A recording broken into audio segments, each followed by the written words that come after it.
Welcome to Jessie kitchen. Hi friends, எல்லாரும் நல்லா இருக்கீங்களா? ஓகே ஃப்ரெண்ட்ஸ், நம்ம இன்னைக்கு ரொம்ப ஈஸியான மெத்தடில் அருமையான டேஸ்ட்டில் மட்டன் பிரியாணி தாங்க செய்ய போகிறோம். பாருங்க, சாதம் ஒன்றோடு ஒன்று ஒட்டாமல் நல்ல மணமாக ரொம்ப டேஸ்ட்டாகவே வந்திருக்குங்க. மட்டன் பிரியாணி ஈஸியாகவும் டேஸ்ட்டாகவும் செய்கிறதுக்கு சில டிப்ஸுகளோட எப்படி செய்யலான்னு பார்க்கலாம். வீடியோ வாட்ச் பண்ணிட்டு இருக்கிறவங்க சப்ஸ்கிரைப் பண்ணாமல் இருந்தால் சப்ஸ்கிரைப் பண்ணி பெல் பட்டனை கிளிக் பண்ணி ஆள் கொடுத்துக்கோங்க. ஃபஸ்ட்டு நம்ம இந்த மட்டன் பிரியாணி செய்கிறதுக்கு 1/2 கிலோ மட்டனை வாஷ் பண்ணி குக்கரில் சேர்த்துட்டு 1 டேபிள் ஸ்பூன் இஞ்சி பூண்டு பேஸ்ட், ஒரு பச்சை மிளகாய், 1/4 டேபிள் ஸ்பூன் மஞ்சத்தூள், 1/4 டேபிள் ஸ்பூன் மசாலாத்தூள், இந்த மட்டனுக்கு தேவையான அளவு மட்டும் கல் உப்பு சேர்த்துட்டு இது கூடவே 1/2 கிளாஸ் தண்ணி சேர்த்துக்கலாங்க. தண்ணியை நிறைய சேர்க்கக்கூடாது, ஏன்னா விசில் வரும்போது தண்ணி வெளியில் வரும். அதனால் அந்த கறி முழுகிற அளவுக்கு மட்டும் சேர்த்தா போதுங்க. இந்த பக்குவத்தில் சேர்த்துட்டு விசில் போட்டு மூடி ஒரு 10 நிமிஷம் விட்டுடலாம். இந்த டைமில் எந்த குக்கரில் நம்ம பிரியாணி செய்ய போகிறோமோ அந்த குக்கரை அடுப்பில் வச்சுட்டு 4 கரண்டி ஆயில் சேர்த்துக்கலாங்க. இந்த ஆயில் நல்லா சூடான பிறகு இது கூட ஸ்பைசஸ் எல்லாம் சேர்த்துக்கலாம். ஏலக்காய், அன்னாச்சிப்பூ, கிராம்பு, பட்டை, பிரிஞ்சி இலைகளை இது போல் பிச்சு சேர்த்துக்கலாங்க. இது நல்லா பொரிய விட்டுருங்க, ரொம்ப கருக விட்டுறாமல் பார்த்துக்கோங்க. இது நல்லா பொரிந்த பிறகு 4 பெரிய வெங்காயத்தை நல்லா பொடிசாக நீள் வாக்கில் கட் பண்ணி சேர்த்துக்கலாம். 3 பச்சை மிளகாய் கீனி சேர்த்துக்கலாங்க. நம்ம ஆல்ரெடி மட்டன் வேக வைக்கும் போதும் பச்சை மிளகாய் சேர்த்துருக்குறோம், அதனால் உங்கள் காரத்துக்கு ஏற்ற மாதிரி சேர்த்துக்கோங்க. இப்போ இந்த வெங்காயத்தை நல்லா பொன்னிறமாக வதக்கணுங்க. இந்த வெங்காயம் எந்த அளவுக்கு நமக்கு வதங்கி வருதோ அந்த அளவுக்கு இந்த பிரியாணி நல்ல டேஸ்ட்டாக இருக்குங்க. ரொம்ப கருக விட்டுறக்கூடாது, அதுக்குன்னுட்டு நல்லா கோல்டன் ப்ரௌனில் வரணும், அதுவரை நல்லா வதக்கி விட்டுக்கலாம். ஆல்ரெடி நம்ம சேனலில் பர்ஃபெக்டான தம் பிரியாணி, மட்டன் பிரியாணி எப்படி செய்வதுன்னு வீடியோ அப்லோட் பண்ணியிருக்கிறேன். டிஸ்கிரிப்ஷன் பாக்ஸில் லிங்க் கொடுக்குறேன், மிஸ் பண்ணாமல் தேவைப்பட்டால் செக் பண்ணி செய்து பாருங்கள். இன்றைக்கி நம்ம 1/2 கிலோ மட்டனுக்கு மட்டுமே ஈஸியான முறையில் நம்ம செய்ய போகிறோங்க. பாருங்கள், இந்த வெங்காயம் நல்லா கோல்டன் கலரில் வதங்கி வந்துடுச்சு. இந்த பக்குவத்தில் 3 டேபிள் ஸ்பூன் இஞ்சி பூண்டு பேஸ்ட்டுகளை சேர்த்துக்கலாங்க. மேக்ஸிமம் இந்த இஞ்சி பூண்டு விழுதுகளை ஃப்ரெஷ்ஷாக அரைச்சி சேர்த்துக்க பாருங்கள், அப்போ தான் நல்ல டேஸ்ட்டாக இருக்கும். இது பச்சை வாசனை போகும் வரை நல்லா வதக்கி விட்டுக்கலாங்க. நம்ம இஞ்சி பூண்டு சேர்த்த உடனே லைட்டாக அடிப்பிடிக்க ஆரம்பிக்கும், அதனால் ஓரளவு வதங்கின உடனே நம்ம 4 தக்காளிகளை நல்லா பொடிசாக இது போல் கட் பண்ணி சேர்த்துக்கலாம். சேர்த்துட்டு இதை நல்லா வதக்கி விட்டுக்கலாங்க. ஓரளவு இஞ்சி பூண்டு வதங்கின உடனே தக்காளி சேர்த்துக்கோங்க, அப்போ தான் அடிப்பிடிக்காமல் இருக்குங்க. இப்போ இந்த தக்காளி குயிக்காக வதங்கிறதுக்கு கொஞ்சமாக கல்லுப்பு சேர்த்துக்கலாம். இது போல் கல்லுப்பு சேர்த்து வதக்கும்போது இந்த தக்காளிகள்லாம் ஈஸியாகவே மசிஞ்சு வந்துடும். இது போல் சின்ன சின்ன டிப்ஸுகளை நம்ம எல்லாத்துக்குமே ஃபாலோ பண்ணிக்கலாங்க, யூஸ்ஃபுல்லாக இருக்கும்.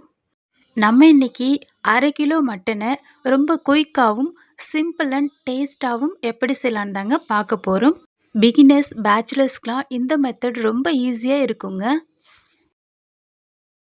இப்போ பாருங்கள், இந்த தக்காளிகள் நல்லா இந்த பக்குவத்தில் எண்ணெய் பிரிஞ்சு வதங்கின பிறகு இது கூட 1 கைப்பிடி கொத்தமல்லி இலைகள், 1 கைப்பிடி புதினா இலைகளை சேர்த்துக்கலாம். இந்த மாதிரி கொத்தமல்லி இலைகள், புதினா இலைகள் சேர்த்து வதக்கும்போது ரொம்ப டேஸ்ட்டாக இருக்குங்க. இந்த பக்குவத்தில் 1/2 டேபிள் ஸ்பூன் மஞ்சத்தூள், 1/2 ஸ்பூன் மட்டன் மசாலா தூள் சேர்த்துக்கோங்க. 1/2 டேபிள் ஸ்பூன் மிளகாய்த்தூள் சேர்த்துக்கலாம். மிக்சட் மிளகாய்த்தூள் தான் நான் சேர்த்துருக்கிறேன். சேர்த்துட்டு இது நல்லா வதக்கி விட்டுக்கலாங்க. இந்த பக்குவத்தில் ஆல்ரெடி நம்ம வேக வைத்த மட்டனை தண்ணிகளை வடிச்சிட்டு மட்டனை மட்டும் இது கூட சேர்த்துக்கலாம். இது மட்டன் ஆஃப் பாயிலில் வெந்தால் போதுங்க. ஆஃப் பாயிலில் குக்கரில் வேகணும், ஆஃப் பாயிலில் ரைஸ் கூட வேகணும், அப்போ தான் நல்ல டேஸ்ட்டாக இருக்குங்க அந்த மட்டனை எடுத்து சாப்பிடும்போது.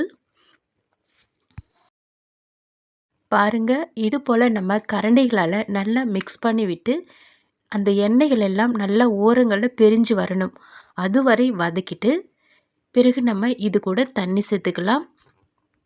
நம்ம 2 கிளாஸ் அரிசி எடுத்துருக்குறோம், 2க்கு 4 கப்பு தண்ணி சேர்த்துக்கலாங்க. உங்களுக்கு விருப்பப்பட்டால் மட்டன் அவித்த தண்ணியை 1 கிளாஸ் சேர்த்துக்கோங்க. மட்டன் அவித்த தண்ணி எல்லாமே சேர்க்க வேணாம். உங்களுக்கு விருப்பப்பட்டால் சேர்த்துக்கோங்க. அப்படி இல்லைன்னா ஃப்ரெஷ் தண்ணி கூட சேர்த்துக்கலாம். ஆனால் 1க்கு 2 அளவில் சேர்த்துக்கோங்க. நம்ம 2 கப்பு அரிசிக்கு 4 கப்பு தண்ணி சேர்த்துருக்குறோம். அப்போ தான் நல்ல உதிரி உதிரியாக நமக்கு சாதம் நல்லா சூப்பராக கிடைக்குங்க. நம்ம குக்கர் அளவில் செய்கிறோங்க. இதுவே நம்ம தம் பிரியாணி செய்யும்போது தண்ணி அளவு மாறும். ஆல்ரெடி வீடியோ போட்டிருக்கிறேன், அதையும் செக் பண்ணி பார்த்துக்கோங்க. இப்போ இதை மிக்ஸ் பண்ணின பிறகு 2 டேபிள் ஸ்பூன் புளிப்பில்லாத தயிர் சேர்த்துக்கலாம்.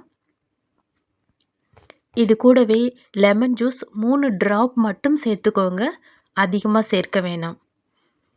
இந்த லெமன் சேர்க்கும்போது சாதம் ஒன்றோடு ஒன்று ஒட்டாமல் நல்ல உதிரி உதிரியாக சூப்பராக வருங்க, குழையாமையும் வரும். அதுக்காக தான் இதை சேர்த்துட்டு இதை நல்லா மிக்ஸ் பண்ணி கொடுத்துக்கலாம். உப்புகள் கரெக்டாக இருக்கான்னு ஒரு முறை செக் பண்ணிக்கோங்க. ஏன்னா நம்ம வதக்கும் போதும் உப்பு சேர்த்துருக்குறோம், அதே போல் மட்டன் அவிக்கும் போதும் உப்பு சேர்த்துருக்குறோம். அதனால் உப்பு சேர்க்கும் போது மட்டும் கவனமாக சேர்க்கணுங்க. இப்போ இதை நல்லா இது போல் மிக்ஸ் பண்ணி கொடுத்துட்டு இதை அப்படியே மூடி போட்டு ஒரு கொதி வரும் வரை வெயிட் பண்ணலாம். இப்போ பாருங்கள், நமக்கு நல்ல ஒரு கொதி சூப்பராக வந்துடுச்சு. இந்த பக்குவத்தில் ஆல்ரெடி நம்ம 2 கிளாஸ் அரிசி ஊற வச்சுருக்கோம் பார்த்தீங்களா, அந்த அரிசியை நல்லா தண்ணிகள் இல்லாமல் வடித்து இது கூட சேர்த்துக்கலாங்க.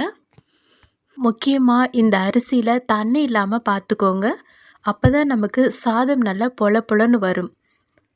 தண்ணி இருந்துச்சுன்னா அளவுகள் மாறிடுங்க. அதுக்காக தான் நல்லா வடித்து சேர்த்துக்கணும். சேர்த்துட்டு இதை நல்லா மிக்ஸ் பண்ணி கொடுத்துக்கலாம். நம்ம இது கூட அரிசி சேர்த்த பிறகு உப்போட பதம் மாறுங்க. அதனால் ஃபைனலாக ஒரு முறை கரெக்டாக உப்பு இருக்கான்னு செக் பண்ணி பார்த்துக்கோங்க. உப்பு கரெக்டாக இருக்கான்னு செக் பண்ணின பிறகு நம்ம இதை அப்படியே மூடி போட்டு விசில் போட்டுக்கலாம். நல்ல ஒரு 2 விசில் விட்டுக்கலாங்க. உங்கள் குக்கர் எத்தனை விசில் வேகுமோ அதுக்கேற்ற மாதிரி விசில் விட்டுக்கோங்க. இப்போ நம்ம ஓப்பன் பண்ணி பார்க்கலாம். பாருங்கள், நம்ம ஓப்பன் பண்ண உடனே பார்த்தாலே தெரியுது பாருங்கள், நல்ல சூப்பராக பொல பொலன்னு வந்திருக்கு பாருங்கள். ரியலி நல்ல மணமாக இருக்குங்க.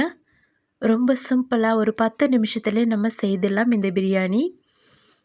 ஆல்ரெடி நம்ம பொருளெல்லாம் ரெடி பண்ணி வச்சிட்டோன்னா கிச்சனில் 10 நிமிஷம் தாங்க நமக்கு வேலை.